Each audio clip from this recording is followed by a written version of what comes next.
परमात्मा कहते हैं काल तन जुल्म कर दिए, सारे काम उल्टे तेरे।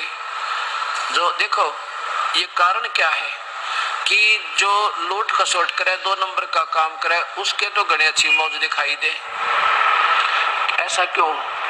यो इसलिए है कि ये क्या करते हैं, चोरी ठगी झूठ चाट बोल के पैसे इकट्ठे कर लेते हैं, कोठी बना ली, और मिलना उनको वही है जो उनके पूरे जीवन में संस्कार थे। वो पैसे इकट्ठे ले लिए, उसने इकट्ठे ले लिए झूठ चाट बोल कर, चोरी करके, जैसे भी किया, और फिर वो इकट्ठा ही एक झटका देगा, क्योंकि परमात्मा ने पूर्ण ने इसको बैलेंस करना है, न्याय तो उसके हाथ में है।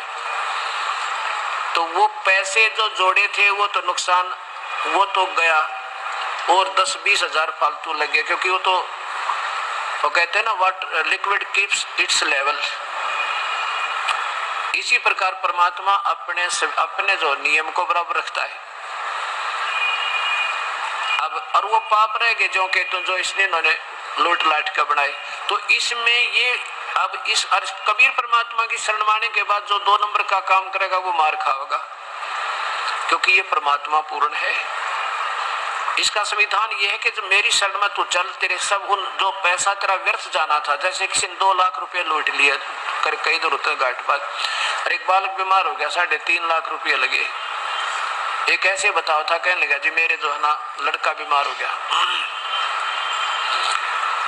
और पहले तो वैसे उसके दोनों गुर्दे खराब हो गए, एक का पुत्र पहले तो बगैर ऑपरेशन कराया नहीं, और वैसे घूमते रहे इधर उधर, और जब कति जवाब मिल गया ना, सब कभी इन झाड़ी लाने वालों से, देशियों से, लोकल शहरों के डॉक्टरों से, फिर हम पहुंच गए ऑल इंडिया में। वहां कहने लगे इसके दोनों किडनी फेल हैं, एक किडनी देनी पड़ेगी आपने। और जब इसकी बात बने इसी ग्रुप की हो, तो कह रहे थे जी हमने किसी ने ऐसे कोई अपनी किडनी दे दी, उसको 1 लाख रुपया कुछ हमने उसको दिया, लाखों रुपया ऑपरेशन पर लग गया है। और फिर कहने का भाव ये था जी कम से कम 3.5 लाख रुपए उस लड़के का लग गए, और गुर्दा तक काम करने लग गया, 6 महीनों के बाद एक्सीडेंट में मर गया। तरह का जो वही है। अब वो फिर अपनी कहानी बताओ था जी, पाप तो मेरे थे, मेरा अब रोना उन बातों का जो ना करता तो बढ़िया था। किसके लिए किए वो पाप? उस पुत्र की सुरक्षा और उसके भविष्य के लिए ये सुखी रहेगा। वो पुत्र भी ना रहा और पैसे भी गए, और पाप ज्यों के तो रखे अभी तो उसने भोगने पड़ेंगे, कुत्ता बनेगा, कीड़े पड़ेंगे, और टांग टूटेगी, खाज लगेगी, वो तो वही आदमी कोई ना उसके। अब देखो सत्संग में जो प्राणी आ जाएगा उसके भाग उदय होंगे। हम एक जगह सत्संग कर रहे थे, एक पुण्यात्मा ने सत्संग सुना और फिर एक पत्र डाल गया दान पात्र में। उसने क्या लिखा कि जी मैं माँ पापी प्राणी हूँ, गुरुदेव आपसे मैंने नाम भी ले लिया आज, और मैं चोर था। मेरी पत्नी 2 बच्चों को छोड़कर और चली गई। उन बच्चों की मेरे सांस की बीमारी थोड़ी सी दमासा भी है, और उन बच्चों की परवरिश के लिए मैं चोरी करने लग गया। चोरी करते करते अपना करता रहा चोरी। एक दिन मेरे दोनों बच्चों ने चूहों की गोली खाकर आत्महत्या कर ली, और फिर भी नहीं डटा गया, चोरी फिर भी कर रहा हूं। और आज भी मैं रात में चोरी करके आया था और आपके सत्संग में आ गया, और जो आपके वचन सुने मैंने कि ये पाप तो जो के तो रह गए। अब दास क्या बता, कबीर परमात्मा पूर्ण ब्रह्म की संविधान बताते हैं हम ये दास कि जो रिश्वत लेकर चोरी करके किसी का डाके मार के अगर अपने बच्चों की परवरिश करता है, या 2 नंबर का काम करके मिलावट करके या दूध में पानी गेर के बेचना चाहे, उसने अपने बच्चों को जहर देने की जरूरत नहीं पड़ेगी। ऐसी स्थिति उस परिवार की आप हो जाएगी। वो कहने लगा जी आपके वचन सुने, मेरा तो कालजा कांप गया। वापस घर गया और वहां से एक पत्र लिखा, और साथ में जो भी चोरी करके लाया था दान पात्र में डाल गया। चलो भाई, अब भी कहते हैं जब भी सुधर जाता तो भी ठीक है, ऐसे ऐसे महर्षियों का उदाहरण है कि जो पहले डाकू हुआ करते और संतों के वचन सुनते परमार्थ में लगे, ये पुण्यात्मा थी। और कुसंगत में पढ़ने से, सत्संग की हीनता से, और ये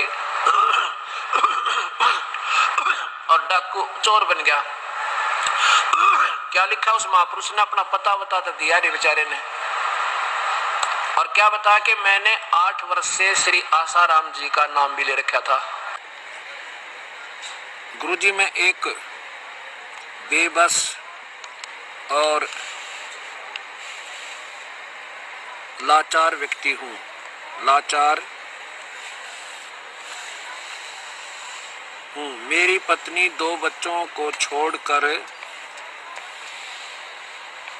किसी दूसरे आदमी के साथ चली गई है और मैं सांस की बीमारी का मरीज हूँ। मेरे पास कमाने का कोई साधन नहीं था, इसलिए बच्चों को पालने के लिए मैंने चोरी करना शुरू कर दिया।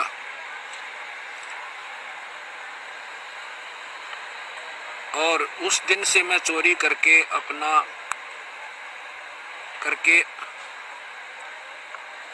आया था, लेकिन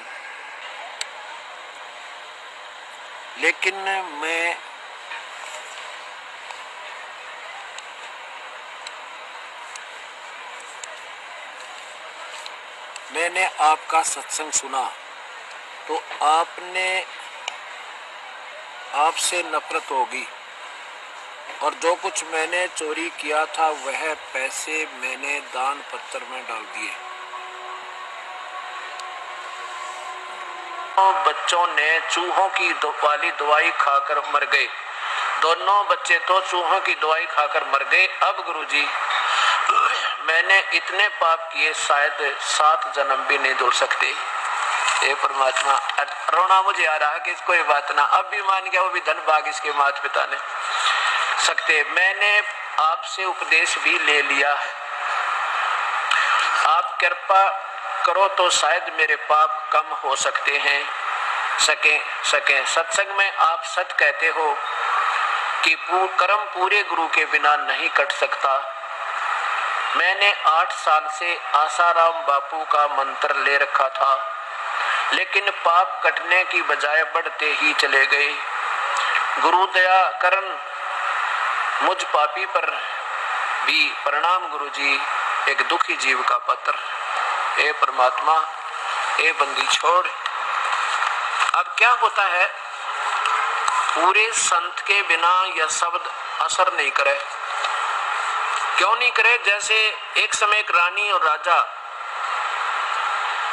एक रानी ने उपदेश ले रखा गुरुदेव ते, और उस ऋषि और संत जी कहते बेटी अपने पति को भी नाम दिला ले, देख 2 दिन का मेहमान है ये, ठीक है, पिछले अच्छे पुण्य थे, आज राजा बन गया, और बेटी आगे तैयारी करोगे तो बात बनेगी। और गुरु के बिना भक्ति सफल नहीं हो सकती, गुरु बनाना बहुत जरूरी है। गुरु बिन माला फेरते, गुरु बिन देते दान, गुरु बिन दोनों निष्फल है, चाहे पूछो वेद पुराण। अब रानी बहुत कहने लगी कि जी आप नाम ले लो, आप उपदेश ले लो। राजा कहने लगा मैं देखा आपको मना करता ना, और धर्मदान में बहुत करता हूँ, याद करता हूँ भगवान को, सुबह उठूं हरे राम हरे कृष्ण, जैसी मेरी समझ बात खूब करता हूँ।